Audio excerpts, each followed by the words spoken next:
Que a paz de nosso Senhor Jesus Cristo esteja com você. Estamos iniciando a mensagem do culto da noite no lar, da Primeira Igreja Batista no Andaraí, e nesse período nós temos refletido sobre a primeira e a segunda carta de Paulo aos Tessalonicenses. Textos que são, para alguns, um dos primeiros escritos do Novo Testamento, onde o apóstolo Paulo, distante de sua comunidade em Tessalônica, escreve cartas para orientar a mesma, assim como nós temos procurado fazer nesse período de distanciamento social por meio dos vídeos que temos compartilhado pelas nossas redes sociais. Quem sabe, se o apóstolo Paulo vivesse hoje, em 2020, também estaria compartilhando textos para animar, para consolar, para trazer esperança para as suas igrejas, para as suas comunidades de fé. E também porque nessas cartas do apóstolo Paulo, o tema da volta de Jesus e do final dos tempos é um tema recorrente, sendo tratado nas mesmas. Então, como também nesse momento, o tema do final dos tempos, dentro desse ambiente de pandemia, às vezes ele se exalta um pouco, é interessante percebermos como o apóstolo Paulo lidou com esse tema lá no primeiro século e assim também atualizarmos a mensagem da palavra de Deus, trazendo esperança, consolo e fé para os nossos corações nesse tempo que estamos atravessando. Porque independente do momento que passamos, nós não estamos sozinhos, nós somos guardados pelo Senhor, sempre guardados pelo Senhor. E por isso eu gostaria de pensar com os irmãos neste momento sobre esse tema, guardados pelo Senhor. E na imagem que eu apresento aqui, você tem uma pessoa, com o seu rosto curvado, refletindo, pensando, à sua frente a palavra de Deus, a Bíblia, e ele agarrado à Bíblia, e então ele está nesse momento difícil que ele está atravessando, mas sabendo que ele não está sozinho, porque está sendo sempre guardado pelo Senhor. Assim como você e assim como eu. Nesse período de pandemia que estamos atravessando, nós estamos sempre guardados pelo Senhor. E para pensar sobre esse tema, eu gostaria que você abrisse a sua Bíblia na segunda carta de Paulo aos Tessalonicenses, capítulo de número 3, nosso último capítulo. Essa é a nossa última reflexão. Se você quiser assistir às outras mensagens, é só você entrar no nosso canal do YouTube. Está lá, mensagens do culto da noite e todas as reflexões do culto da noite sobre a primeira carta de Paulo aos Tessalonicenses e a segunda carta de Paulo aos Tessalonicenses estão lá para você poder acompanhar as nossas reflexões e ouvir a palavra de Deus. Então, abra sua Bíblia nesse momento, segunda carta de Paulo aos Tessalonicenses, capítulo 3, do verso 1 ao 6 e do verso 11 até o 18. E assim diz a palavra de Deus. Finalmente, irmãos, orai por nós, para que a palavra do Senhor se propague e seja glorificada, como também está acontecendo entre vós. Mais uma vez, o apóstolo Paulo não tem vergonha nenhuma de admitir que necessitava das orações dos irmãos de Tessalônica. Assim como a liderança da Primeira Igreja Batista no Andaraí também precisa das suas orações, meus irmãos. Esse tema já foi tratado numa mensagem anterior e volta aqui na carta de Paulo e volta também na mensagem de hoje. Estejam orando pelas nossas lideranças. Ore pelo pastor Osíris e sua família. Ore por minha vida, pela vida do pastor Rodrigo e pela minha família.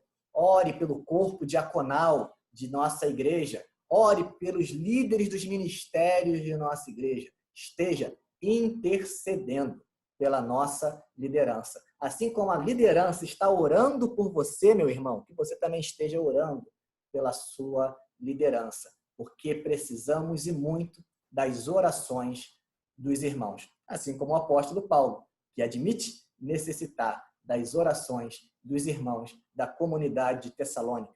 Nós precisamos das orações dos irmãos da Primeira Igreja Batista no Andaraí. E isso para quê? Para que a mensagem do Evangelho, a palavra do Senhor se propague. Nós esperamos que a mensagem do Evangelho esteja sendo propagada. E é por isso que gravamos esses vídeos. E é por isso que fazemos os nossos estudos, para que a mensagem do Evangelho continue a ser propagada, levando consolo, levando fé, levando libertação, levando esperança, levando salvação para todo aquele que crê. Assim como ocorreu na comunidade de Tessalônica, assim como está acontecendo entre vós, assim como está acontecendo na primeira igreja batista no Andaraí, que continue a ser propagado. Verso 2: e para que sejamos livres dos homens maus e perversos, porque a fé não é de todos. Todavia, o Senhor é fiel, ele vos confirmará e guardará do maligno. Então aqui a gente percebe que, independente do momento que Paulo estava atravessando, que a comunidade de Tessalônica estava atravessando, existia a certeza de que o Senhor guardava a Paulo, guardava a comunidade tessalônica do maligno. Assim como guarda a primeira igreja batista no Andaraí hoje, assim como guarda a cada um de nós hoje. Que certeza maravilhosa. Por isso, esse foi o tema da nossa reflexão. Guardados pelo Senhor. Mesmo vivenciando esse momento difícil na história da humanidade, vivenciando essa pandemia da Covid-19, nós sabemos que estamos guardados pelo Senhor. O Senhor não nos abandonou. Ele continua conosco, mesmo em meio a esse momento de tribulação, de adversidade tão difícil que nós estamos atravessando. Continuando, verso 4, ele diz: nós também temos confiança em vós no Senhor, de que não só estáis praticando as coisas que vos ordenamos, como também continuareis a fazê-las. E essa confiança nós também possuímos hoje, de que a igreja continua com as suas atividades. Ela permanece atuante em tudo aquilo que vem realizando.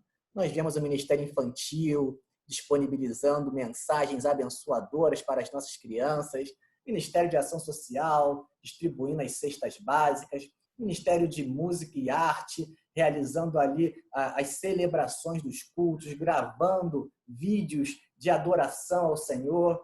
Enfim, a gente percebe que os irmãos continuam a realizar aquilo que foi iniciado. Verso 5. Ora, o Senhor conduza o vosso coração no amor de Deus e a constância de Cristo. E aqui o amor não é um amor romântico, né? Muito bem pintado nos quadros, belamente redigido nos livros, encenado nos grandes filmes que tratam do tema, mas o amor aqui é o amor que vem de Deus, que transforma o nosso interior e faz com que a gente tenha uma nova experiência de vida. É um amor demonstrado de maneira última na cruz do Calvário, quando Cristo nos ama de forma tão intensa que se entrega por nós, para que, por meio do seu amor revelado na cruz, de seu sangue lá derramado, todo aquele que crê em Cristo tenha reconciliação com Deus Pai. Então, o amor aqui é um amor sacrificial, é um amor de entrega, é um amor de doação, é um amor que se coloca no lugar do seu próximo e que nos conduz, a partir daí, a uma constância na presença de Cristo Jesus. Às vezes, nós, pelas nossas dificuldades, nós somos um pouco montanha-russa, né? Nós estamos lá no alto, na fé, aí daqui a pouco a gente está lá embaixo. Daqui a pouco está lá no alto, daqui a pouco a gente está lá embaixo, né? Montanha-russa.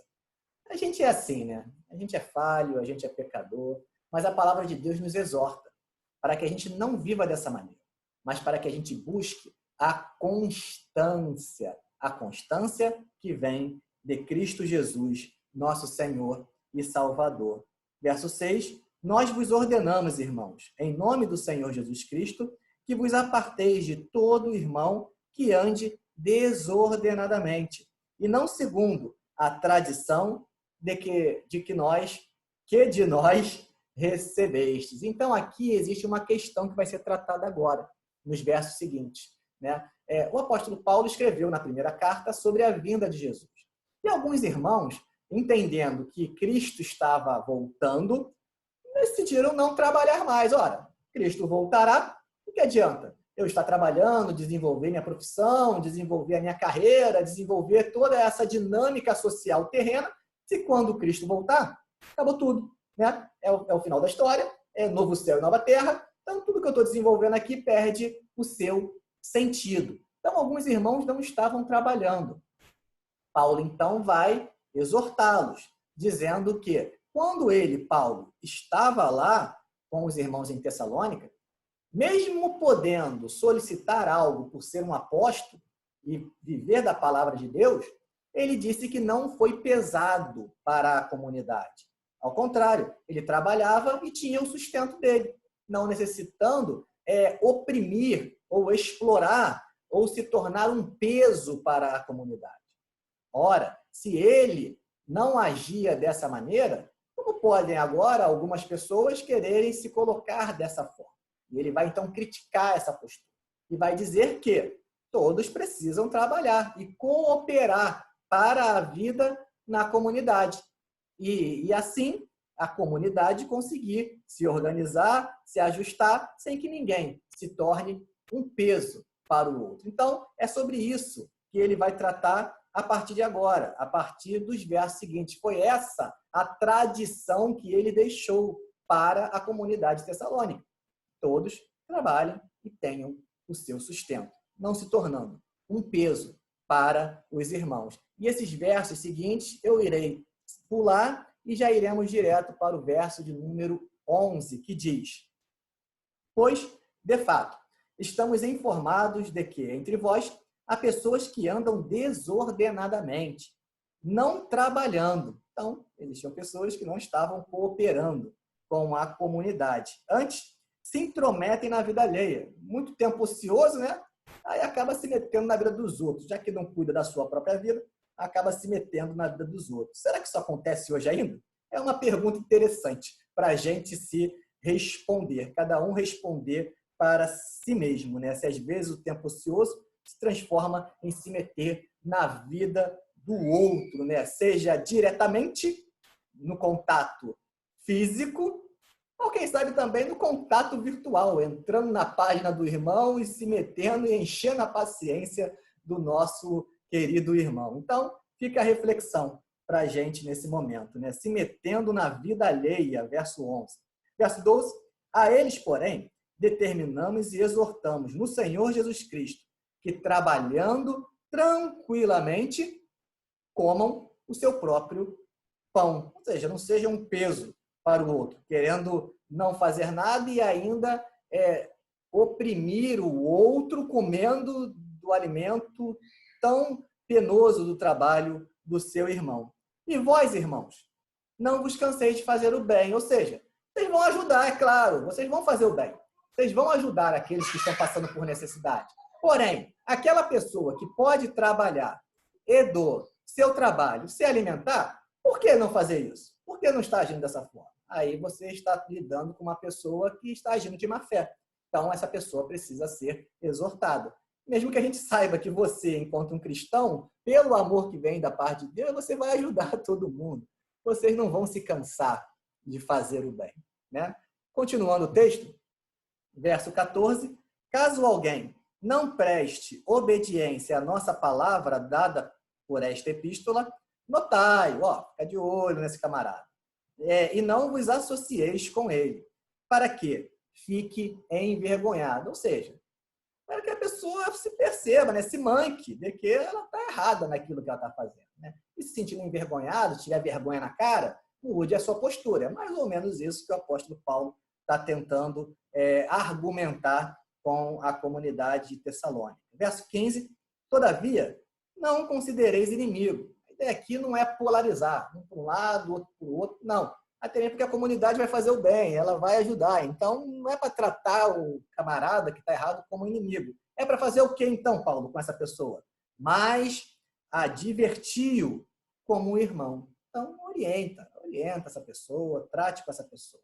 Verso 16, ora, o Senhor da paz, Ele mesmo, vos dê continuamente a paz em todas as circunstâncias.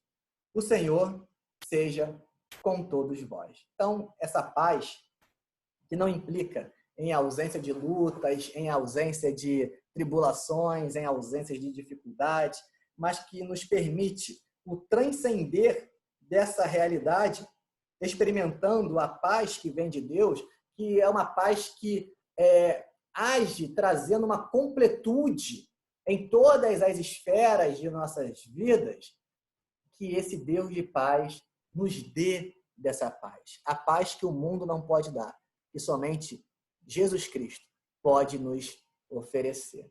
A partir desse texto, eu gostaria de destacar os seguintes pontos. Somos guardados pelo Senhor. Por isso, vivamos em amor e constância. Ou seja, não adianta a gente falar, eu sou guardado por Deus, mas vive uma vida que não demonstra esse guardar de Deus sobre a sua existência. E esse guardar de Deus sobre a sua existência venha se desdobrar em uma vida de amor para com o próximo e uma vida de constância na palavra do Senhor. Que essa imagem aqui simbolizada, né, esse coração que a gente costuma fazer hoje em dia, não seja só algo externo na sua vida, mas que o amor que vem de Deus transforme o seu interior.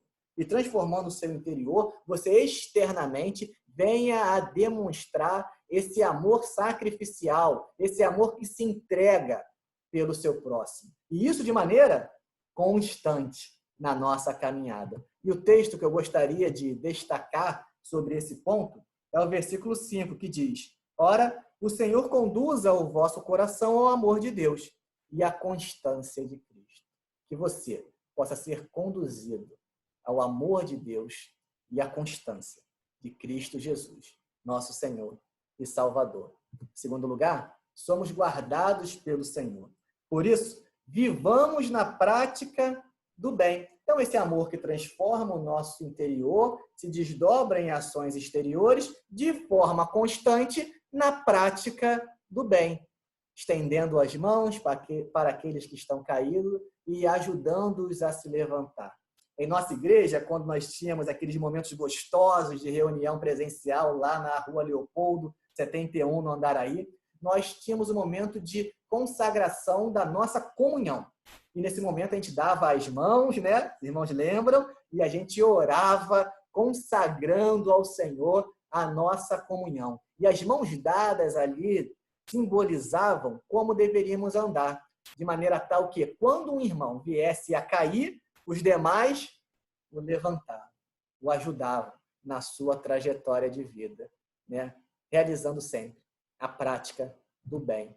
E o versículo que eu gostaria de ler sobre esse ponto é o versículo de número 13. Versículo 13, que diz: e vós, irmãos, não vos cansais de fazer o bem. Então, Paulo exorta aos irmãos da comunidade tessalônica que não se cansem de fazer o bem. E assim também que nós continuemos a fazer o bem, independente do momento que estivermos atravessando. Por fim, somos guardados pelo Senhor, e o ponto de número 3 vai nos propor que, por isso, vivamos em paz. Então, esse amor que transforma o nosso interior se desdobra em ações exteriores, ações constantes, na prática do bem, de uma vida que vive em paz. Mesmo passando por lutas, mesmo passando por dificuldades, mesmo passando por aflições, mesmo, quem sabe, nesse momento tão difícil, passando por um momento de dor, de luto, de doença, um momento complicadíssimo na sua vida, mas ainda assim experimentando a paz, a serenidade, a tranquilidade que vem da parte de Deus. Como nessa imagem que essa pessoa está ali diante de um mar gigantesco, que ela não domina, não tem condições de abarcá-lo totalmente, mas ela está em paz naquele momento ali que ela está atravessando, contemplando essa beleza da manifestação de Deus na sua vida. E o versículo que eu gostaria de trazer para os irmãos sobre esse ponto é o versículo 16. Ora, o Senhor da paz, Ele mesmo, vos dê continuamente a paz em todas as circunstâncias. Notem, em todas as circunstâncias. Inclusive nesse momento de pandemia e de isolamento social. E o Senhor seja com todos nós. Que Deus esteja com você nesse momento, trazendo paz, independente da circunstância que você estiver atravessando. E assim eu concluo a reflexão dessa noite. Somos guardados pelo Senhor. Por isso, vivamos em amor e em constância. Vivamos na prática do bem e vivamos em paz. Essa era a mensagem que eu gostaria de partilhar com você, meu irmão, minha irmã, nesse culto da noite no lar. E que Deus esteja te guardando, que Deus esteja te abençoando. Fiquem todos na paz de nosso Senhor e Salvador, Jesus Cristo.